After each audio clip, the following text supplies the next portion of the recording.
This is TWiT. HomePod. It ain't going to come out in time for the holidays. Womp womp.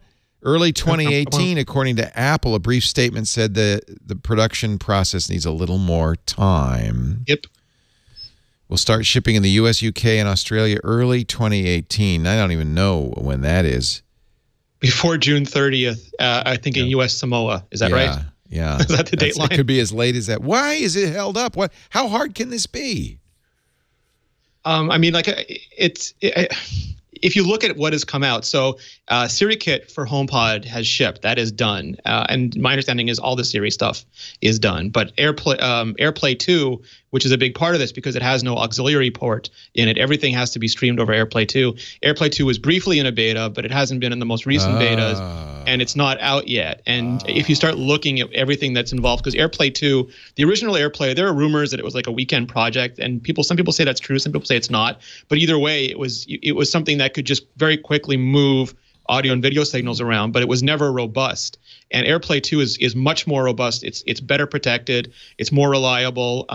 It's got a much bigger buffer, and it also does multi-room, which is something the original AirPlay didn't do, and something that a lot of people really wanted it to do. And that has not shipped on iOS yet. So, and that's a huge part of HomePod.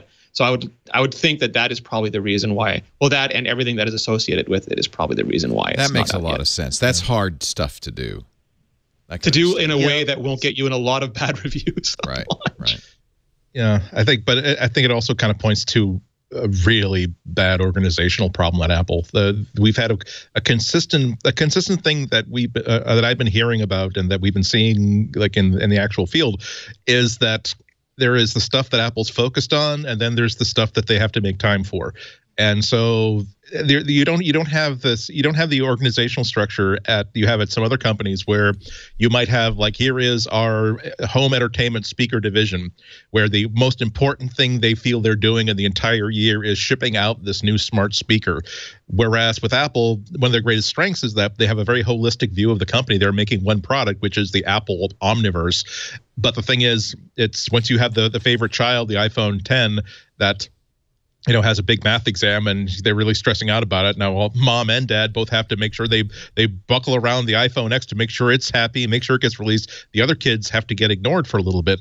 I'm sorry for a tortured analogy, but that's really the best way of doing it as a youngest child in a large family. I know all about being ignored in favor of more favorite children. And it's really embarrassing for Apple to make such a huge announcement at WWDC, and apparently you would do it only when you're pretty sure about your timetables, and not being able to even commit to, it's going to be delayed until we're taking pre-orders now, but won't be able to ship until January 18th. The fact that there is no date for it, the fact that we are going to give you a date it could be anywhere up until June, says that, wow, a lot of organizational stuff went horribly, horribly wrong in order for a mistake of that magnitude to happen, especially I'll end it here, with a product that was just locked and loaded to sell 10 times as many as they could possibly take orders for. You're talking about a cool-looking Apple speaker designed by Apple that looks really cool, that makes incredibly good music, that is semi-affordable for an Apple product, and it's going out for sale right during the holiday buying season. Oh my freaking God, that's like jumping out of the airplane and then, I did strap something on. Let's just see if it's a parachute. You don't make mistakes like that.